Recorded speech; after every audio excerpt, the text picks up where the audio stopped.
Hello, game day.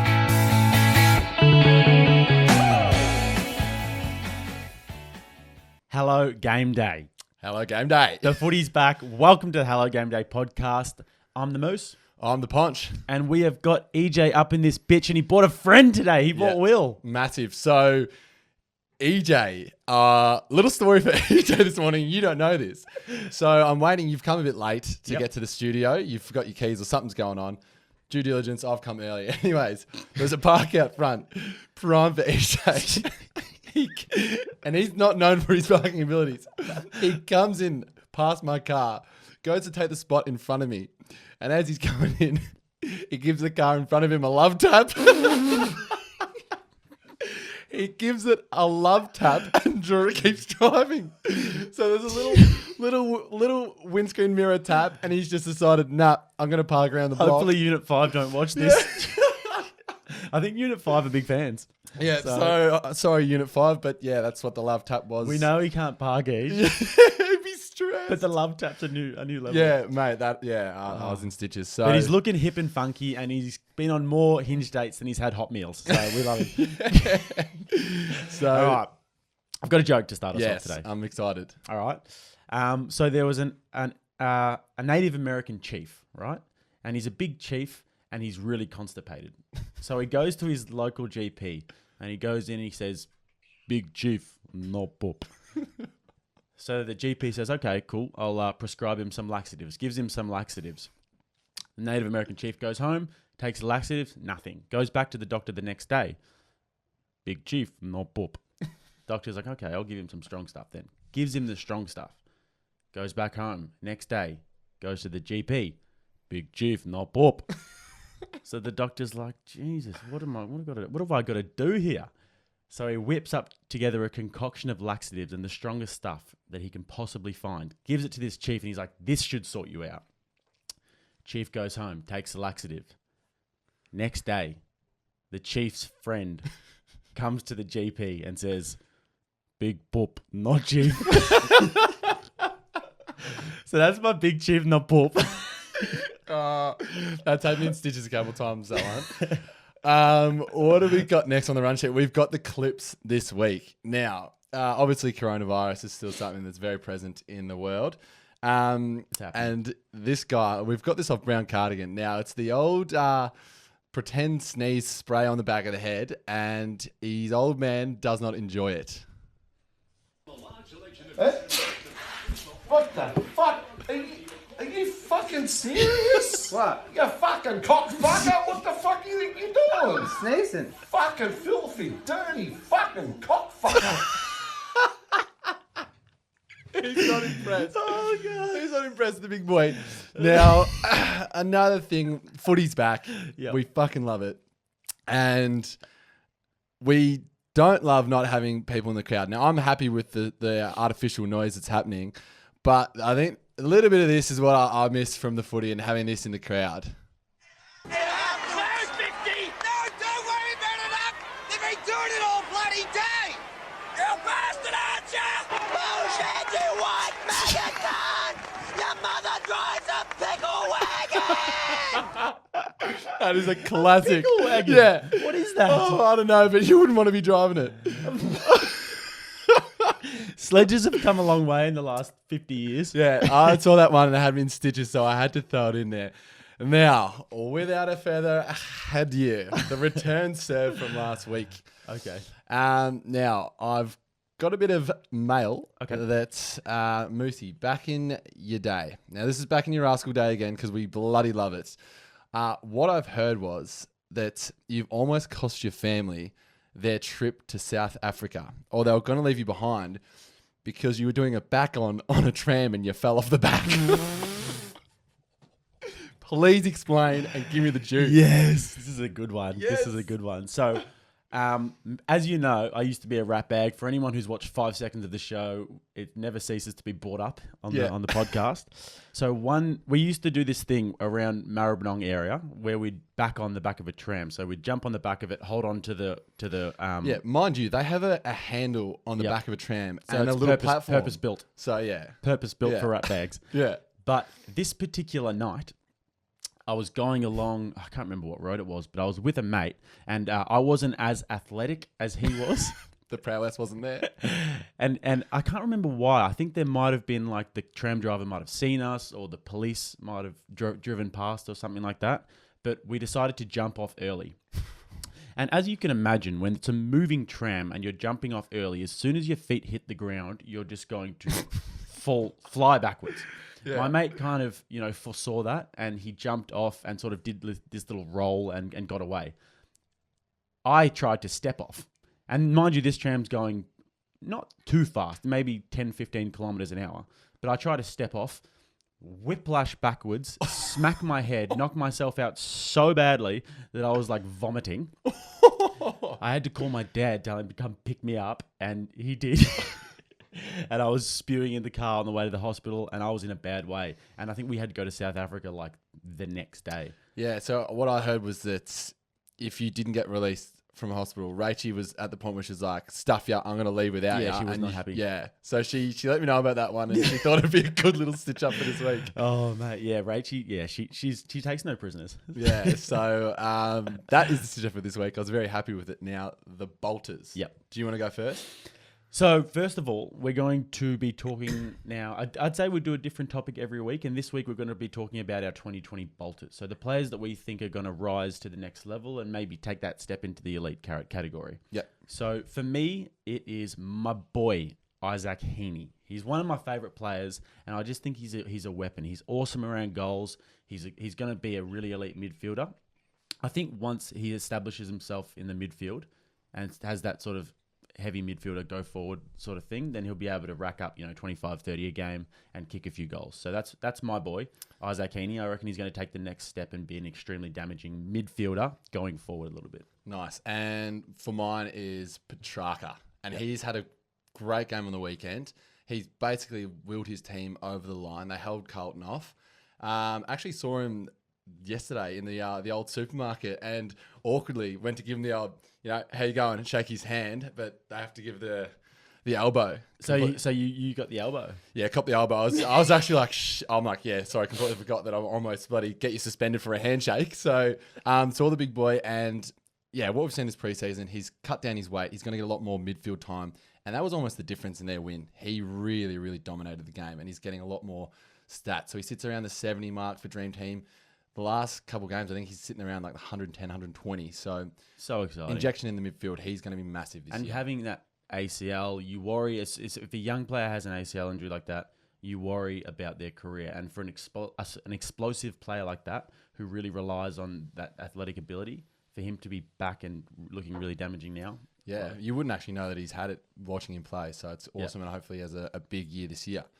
Now, predictions, and I want to hit you between the eyes first. Mm-hmm. We had Lockie Weller on last week, a Suns player, and you've said West Coast Eagles, dead set certainty, Moosey. Now, for everyone at home, we're going to get a point system going and we'll get things explained. But Moosey said that the certainty was West Coast to beat Suns. Suns have pumped them by 44 points, nearly doubled their score. Let me explain myself. All right.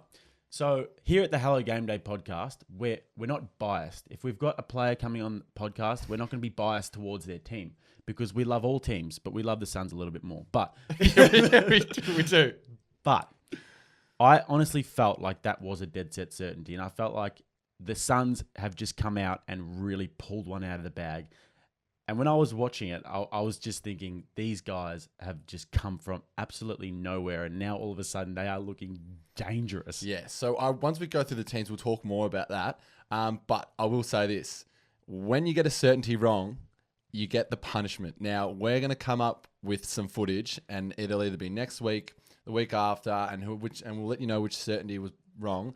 And Moosey, you're in for a hot one. Let me just tell you that. It's going to be... I'm nervous. Yeah, you should be. I'm very nervous. I'm very excited for this. So, well, at least I can have a little bit of, comfort in knowing that I predicted Dangerfield as my golden rogie to get 25 and 2, and he got 24 and 1 goal too. So I was nearly on there, whereas you predicted Jordan De Goey to kick 5 goals, and he got a big fat donut. Yeah, Collingwood only kicked 5 goals for the game, so I was well off there, and I picked Tigers to win. So my golden rogie, which is an out there call, was completely wrong. Now into the games this week. So do you want to rattle everything off, and we'll kind of go through it together? All right. So we have got Richmond versus Hawthorn. Yep, I reckon Tigers by 4 goals. That's what I'm looking at. Okay, cool. I'm going Tigers. I don't really have a score. You've hit me with a blindside there. No, it's just my gut feel at the minute. No, you go for it. Yeah. Doggies versus Giants. Yeah, GWS. I think because we once again we record on a Sunday, so we don't actually get the luxury of seeing some of the teams who have played the following Sunday that's just gone. So we haven't seen any of these teams' performances. It's just going off off the big break, and I'm just going to go for GWS. Yep, same here. I'm going for the Giants. I reckon they'll win comfortably. North versus Swans. I've gone North. I reckon it's Swans are probably the favourite, but I do believe that North at Marvel Stadium, they've got a hard edge while they're under Reece Shaw's coaching. So I'm just going to go for North in that game. Apparently, Reece Shaw does all the preseason training with them. He did this year. I think he did it during COVID because he wanted to know how the boys would be tracking. So I actually rate that from the big boy. Plus, he wants to keep that rig looking good. So Yeah. I mean, there's a few good rigs going around the coaching department. Stewie Dew. the puff pastry. Nah, Nathan Buckley. Bloody hell. Anyways, enough about coaches. Rigs, I'm going the Swans, and this is my golden rogie. Yep. I'm going Swans to win by 5 goals. Heaney and Parker to combine for 50-plus disposals. Massive. And moving on to Collingwood versus St Kilda. Now, I've gone dead set certainty on Collingwood this week. Yep. Their performance was good against the Tigers. They kind of were a bit lackluster late. Haven't seen St Kilda play yet, but I do believe Collingwood at the MCG will be too strong. Yeah, I completely agree with you. I think that Collingwood at the G against St Kilda, don't really see St Kilda making any giant strides this year either. But yeah, all right. Brisbane versus the West Coast. You've gone past Cats versus Carlton. Cats versus Carlton. I'm going Cats down at the Cattery. I think they'll be too strong. And this is my absolute certainty.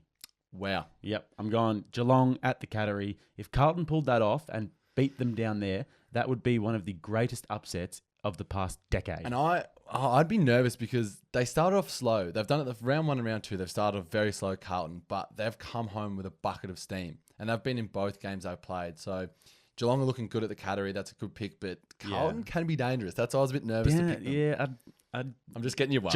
Geelong look good, and you snooze, you lose against Geelong. So, Brisbane Lions versus West Coast. Yep, I've picked Lions this week against Eagles. We've seen both teams play. I think Eagles should really come out and respond, but Lions at the Gabba, they've got their home ground advantage. I reckon it'll be a close game if Eagles bring their game this week. Mighty Lions. I'm going for them as well. My boys will get the job done. Suns versus Crows. Yes. Now, I would have picked Suns regardless That's what they all say. Regardless of results last week. I would have thought they would have been coming in as a smoky this week, but they've got to be coming in favourites. Adelaide have come off a pretty bad loss, and the Suns in scintillating form. And how about Matty Rowell? My God. 26 disposals, 2 goals. He's got to have the 3 votes for sure in the Brownlow. And mate, his traps are that big. It looks like he's swallowing his singlet. I saw when he was shooting for goal. I was like, it looked like a bloody Mankini. Yeah, so he is in form and probably stiff for what was the Lions play, the Berry or yeah. So Rao's got to get the Rising Star nomination, without a doubt. And that Brisbane player is probably an honourable mention for that as well. Yeah, definitely. Essendon versus Melbourne.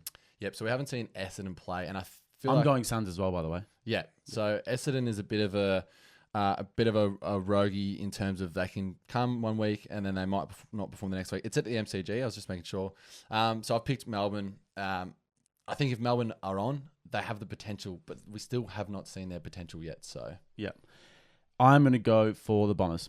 I think that they're pretty unpredictable, but Melbourne, I just don't really rate them this year. And I think that if Essendon turn it on, they're going to win. And I think that they will turn it on. So yeah, I definitely reckon it could go either way. With that, they could get pumped by 100 points by Sydney today. We haven't seen it yet. Yeah, exactly. So we don't know. And also, I forgot my golden rogie for the Cats in the Cats game. It's 50 disposals between Dangerfield and Ablett and 2 goals. And the Cats have to win. So that's my golden rogie this week. Beautiful. Okay, Freo versus Port. I think Port should come up. It's at Metricon Stadium, so there's no home ground advantage, but they did play a couple of weeks ago. Oh, sorry, not a couple of weeks. A couple of rounds ago against Suns. Round 1, They absolutely dominated up there. They've dominated Adelaide. There's no reason why you wouldn't pick them. And I think off this trajectory, they should win by 5 goals. Yep, absolutely.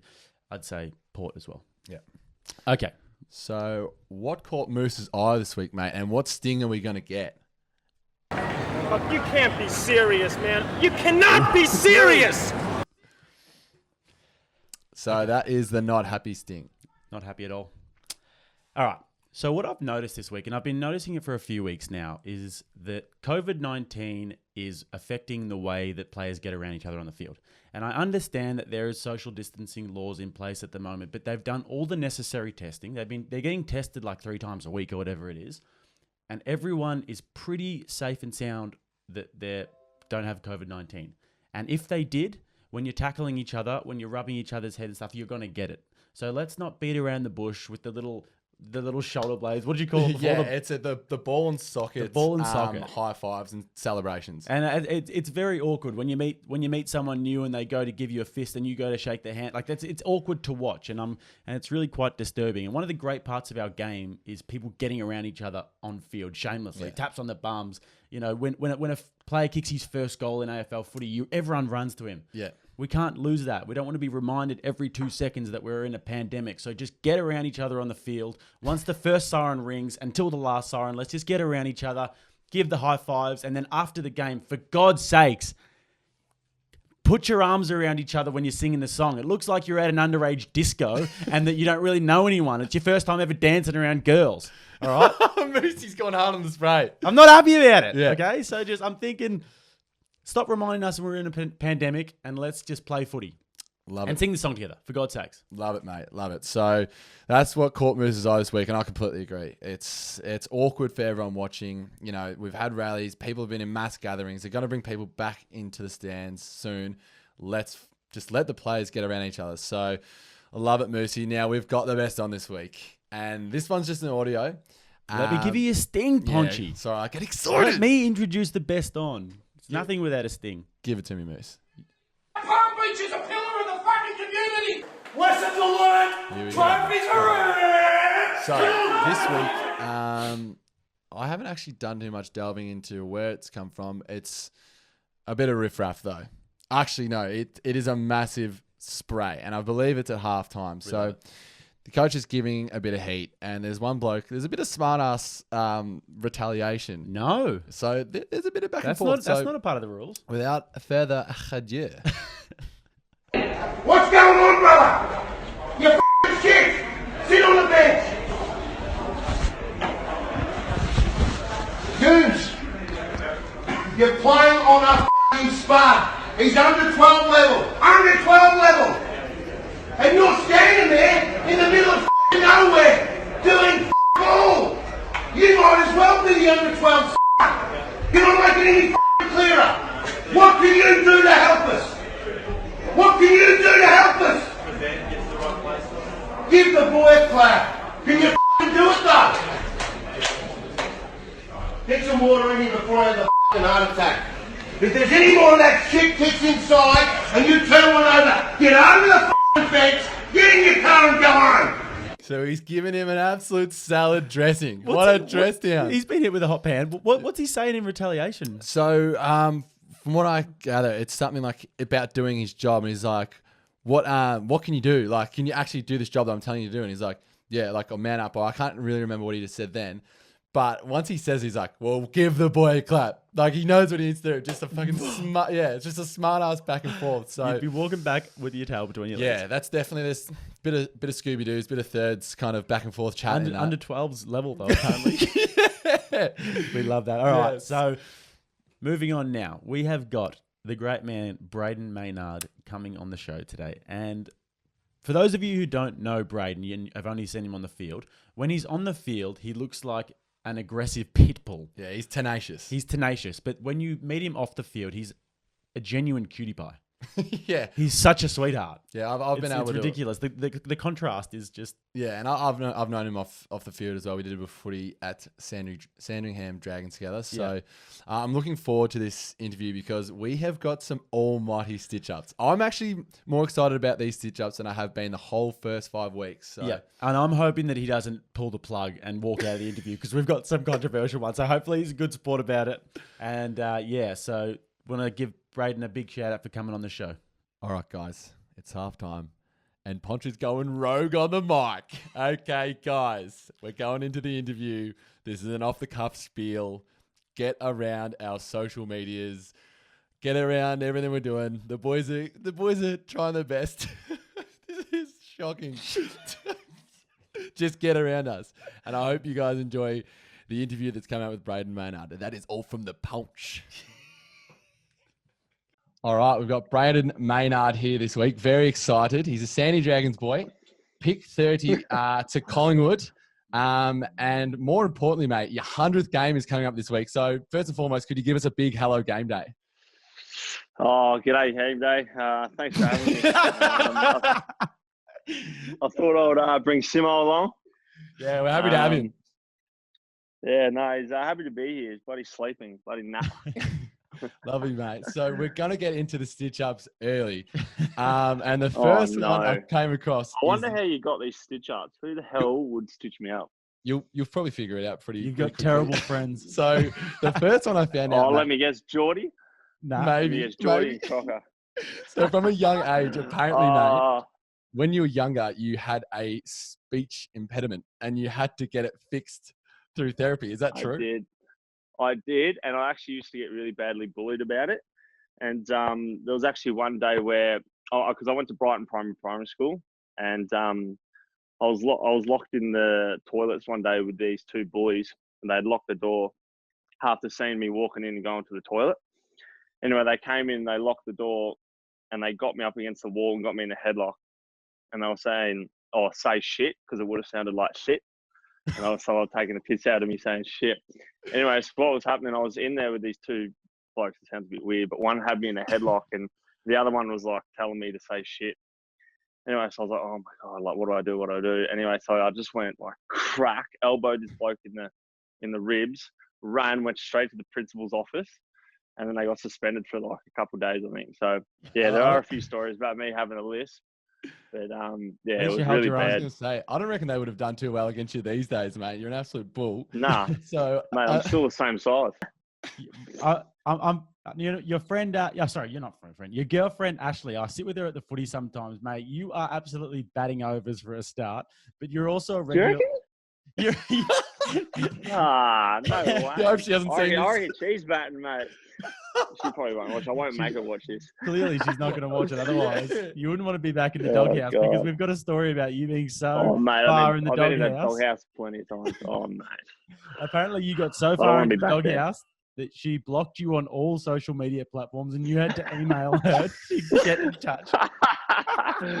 Yes, I did. That is true.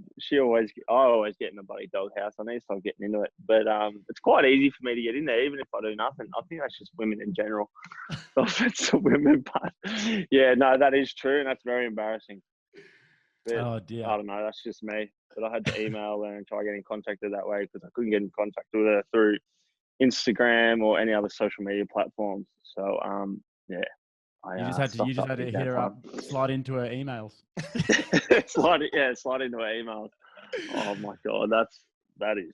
Yeah, just that's another one quickly is that apparently you and all the boys had to get a tattoo, and you didn't get yours because your missus didn't let you. Is that true? Well, no. There's been a few. I've gotten a few tattoos with a few people overseas, and I came back and I was in the doghouse for getting that tattoo. But no, I can't really remember the one time where I didn't get it. It was in Bali, and you were with a couple of my sources that I do not want to reveal, but apparently it was a trip after Bali, and to this day they're filthy that you still haven't got the tattoo that they both got. Wait, Michael Slater and Josh Clayton. Could be. Uh, yeah. Oh, I thought you were talking about another one. Yeah, well, I've got that many bloody stupid tattoos on my body. I don't think I need another one, but I don't know. I'll see how I go. I might get it because they keep complaining about me not getting it. But I swear, if I do get that, mate, I'll be in the doghouse for a very long time. I'll be blocked on all social media. Yeah. Back on the email. Yeah, back on the email. Another one of our sources, which I will reveal, is none other Another stitch up. You boys taking the piss or what? none other than Jesse my Schenker God. has given me one. Apparently, one day he walked in on you wearing your mum's undies, and apparently it's because all of yours were in the No wash. way. Do not believe the thing that bloke says. Well, this one is the last ditch I've made. You can't deny it. And you can't deny this because this is from mainstream media. Now, firstly, were you expecting to win any sort of award at awards night for Collingwood last year, the best and fairest? Nah, no idea. Because I was absolutely, yeah. I want to know, if you had to blow into a breathalyzer, how much do you reckon you would have blown over when you did that speech? Easily 5 times the limit, maybe even more. Oh, yeah, well, I had no idea, and I was just enjoying myself, and we weren't really drinking beers. We were on the straight, so we were just getting one after the other, and yeah, next thing you know, they were naming the top 5, and my name got called out, and Croc's like, oh, no. And we looked at each other, and I've gone, oh, shit, here we go. And because I'm not really a big public speaking person, I don't really like talking in the public, but I don't know. Maybe I talk better when I'm a bit tipsy. It was good, mate. But For people from outside the football, it was really enjoyable to see that. So, yeah. And till this day, I still haven't actually watched it. And I don't. Oh, really? Oh, mate. Well, Yeah, to be it's honest, I saw it when I was in Canada, and I was absolutely cacking myself. I good loved it. We'll get off This is stupid, mate. Anyway. We'll get off the stitch ups, but obviously you've just had round 2, and we want to know, what was it like with that kind of period off of about 12 weeks, and what did you kind of do during those restrictions, and what did you get up to? Well, personally, I just stuck to the program, what we got given from the club. To be honest, I didn't actually really achieve anything off field, which I'm kind of mad at. But I can't get anything back now. So what I wanted to do was I wanted to paint my house. Because I got disgusting yellow walls, so I wanted to paint them all white, but I didn't get that done. So there was a few things I wanted to get done in that time, but I didn't.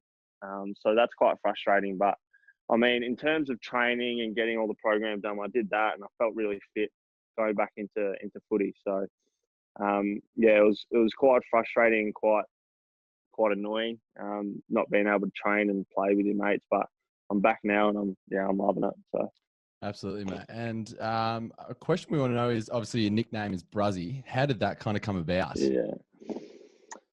I reckon I was in year 11. And my brother and all his mates, when they have like this weekend where they just have a weekend out, they get a room in the city, and they call it Melbsy. It's like just a weekend away with a few of the boys. And one weekend they had this name that they were referring to each other as, and it was Bruzzy.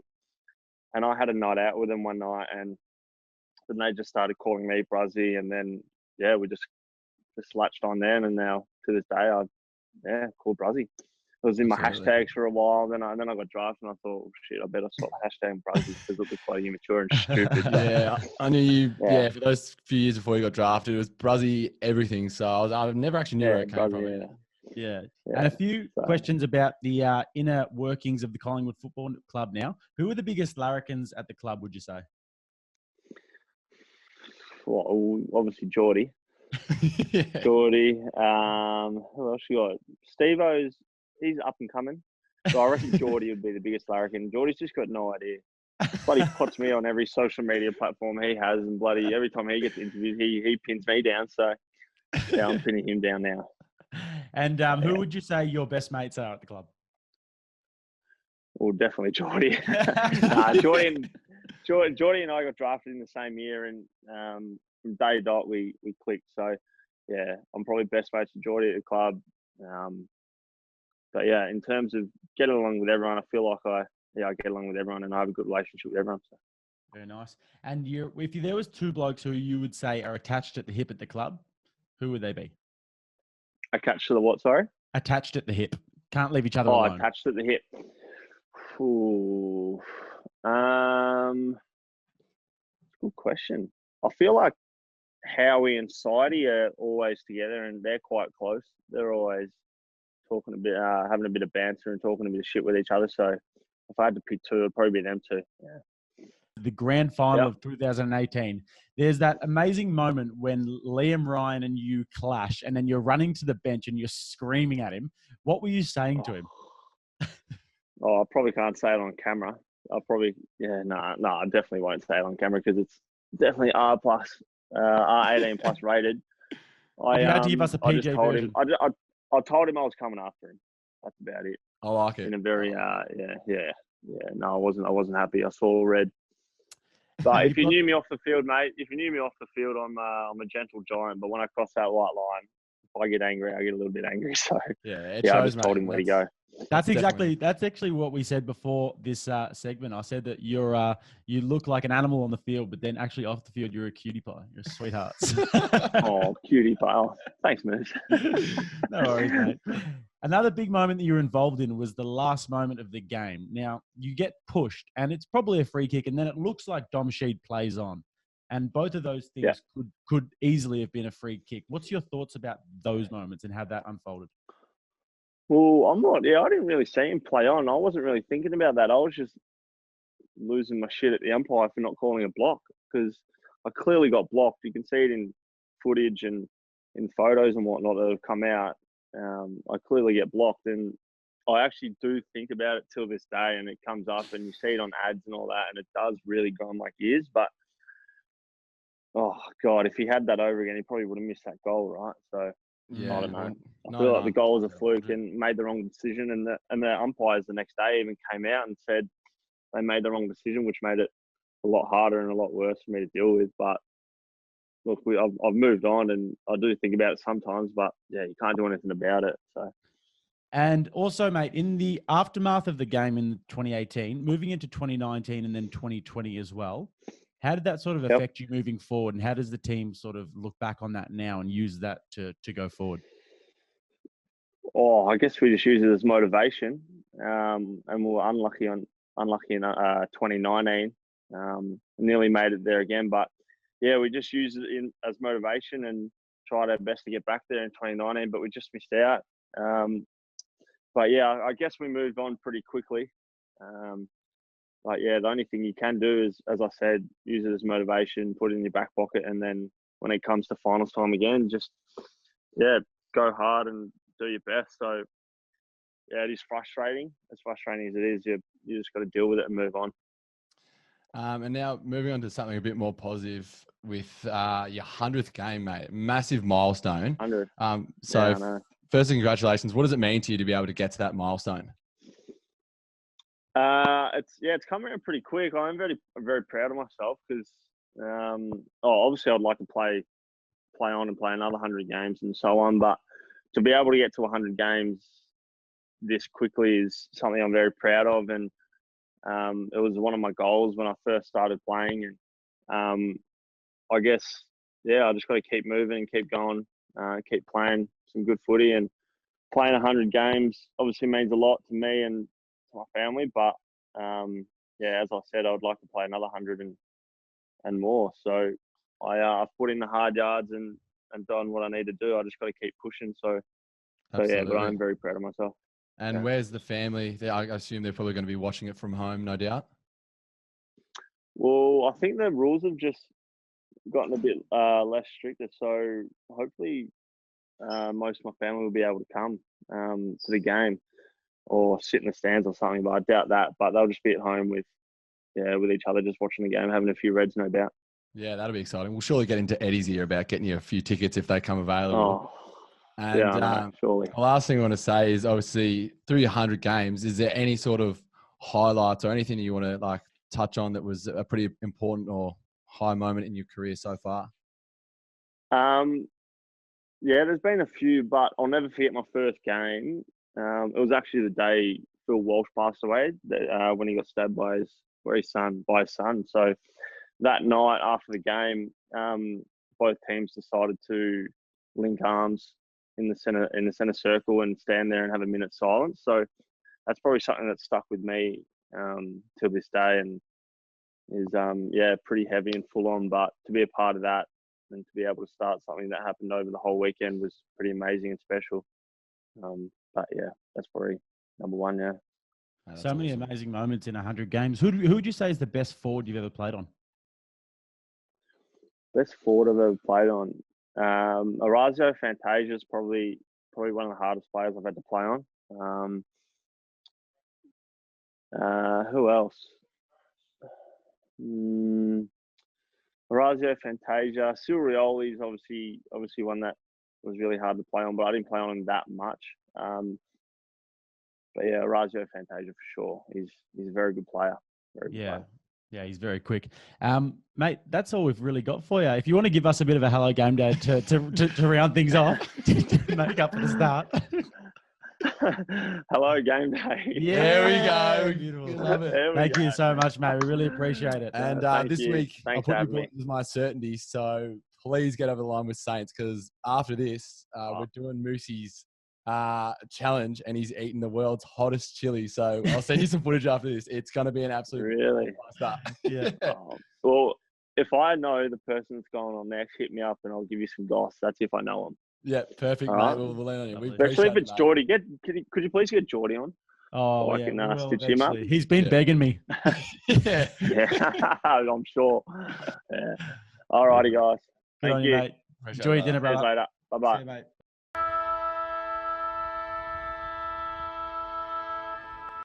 All right, guys, that was our interview with Brayden Maynard. Once again, what an absolute ripping bloke that he was. He still is as well. He was after the episode. Now, mind you, we did say at the end of we said at the end of that interview that Moosey would be doing his Reaper Challenge. He is a bit worse for wear, so the outro is a bit rough, but... I've got my tail between my legs. My guts are crook. I've just eaten the world's hottest chili. So I'm trying to put on a brave face here. But yes, we loved our interview with Brayden Maynard. Big shout out to the great man. And we will put the repercussions of that on next week's episode. We'll do a little clip, but we'll put it on Instagram as well, guys. So you guys can expect a fire clip of me eating that and doing my punishment as a result of not getting my absolute certainty right. So without further ado, I've been the Moose. I've been the Ponch, and next time you tune in, bring a mate. Thank you for tuning in to the Hello Game Day podcast.